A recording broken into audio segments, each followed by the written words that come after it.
On va parler de l'écho à présent dans l'info écho. Quoi de plus normal, oui, mais vous allez comprendre. Bonjour Christophe Dansette. Bonjour Damien. L'écho, c'est le nom choisi il y a plusieurs jours pour devenir la future probable monnaie unique en Afrique de l'Ouest. Existe le franc CFA et donc bonjour l'écho, c'est pas si évident. On va essayer de comprendre de quoi il s'agit ensemble de cette idée d'une monnaie unique d'Afrique de l'Ouest. C'est un serpent de mer, hein. Ce n'est pas une idée qui date d'aujourd'hui. Elle remonte en effet à la création de la communauté économique d'Afrique de l'Ouest en 1975 et dès le début de cette CEDEAO, les pères fondateurs se donnent pour objectif de créer une monnaie unique. On a même parlé à plusieurs reprises d'un lancement, notamment en 1983, mais à chaque fois, c'est repoussé. Alors, est-ce que 2020, comme prévu, ce sera la bonne ?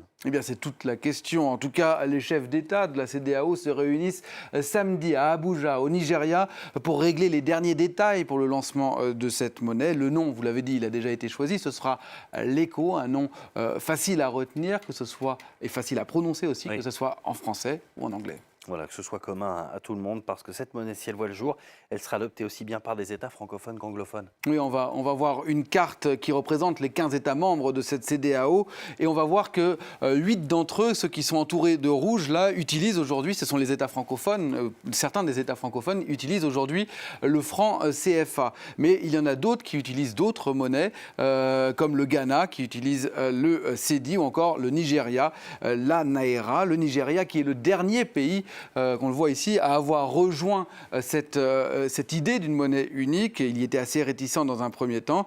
Et ce n'est pas n'importe quel État, puisque parmi les 350 millions d'habitants que regroupe cette CEDEAO, plus de la moitié vivent au Nigeria. Le Nigeria qui pèse également pour plus de 50% du PIB total de cette CEDEAO. Alors comment elle va fonctionner concrètement, cette monnaie unique ?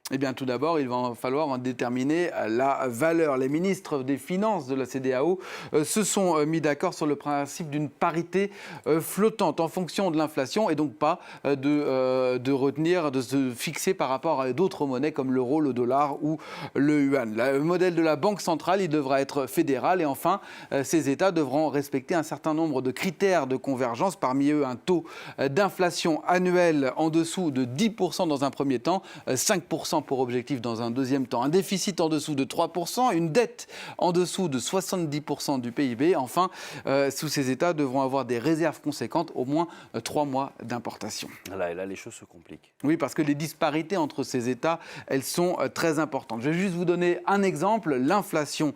On voit des écarts extrêmement importants entre les pays de la zone franc, où les prix évoluent assez peu, 0,8% en 2018 seulement, et les pays anglophones qu'on a cités tout à l'heure, le Ghana, le Nigeria, où l'inflation dépasse pour certains les 10%. Donc on connaît une pression inflationniste très forte. Les pays vont donc devoir mettre en place des programmes ambitieux de convergence d'ici les 5 prochains mois. Et puis, il y a évidemment encore des détails très techniques, mais aussi très politiques à régler. Quel symbole pour cette monnaie, quelle figure, et sur les pièces, sur les billets, quelle imprimerie aussi, puisque ça c'est très important. Aujourd'hui, le franc CFA, on sait qu'il est édité à Vic-le-Comte, c'est tout près de Clermont-Ferrand, que vous connaissez très bien. Très bien. Damien, c'est-à-dire en France.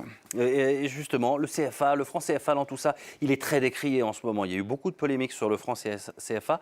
Est-ce qu'il va disparaître ? La réponse est non, pour une raison toute simple, c'est qu'il n'y a pas que les pays membres de la CEDEAO, qu'on voit ici en rouge, qui utilisent ce franc CFA. Il y en a aussi d'autres, ceux de la communauté économique d'Afrique centrale, la CEMAC, dont le Cameroun ou encore le Gabon. Pour eux, rien ne va changer. Ils vont continuer à utiliser le franc CFA, tout comme les Comores qu'on voit ici aussi, qui utilisent eux une troisième variante du CFA.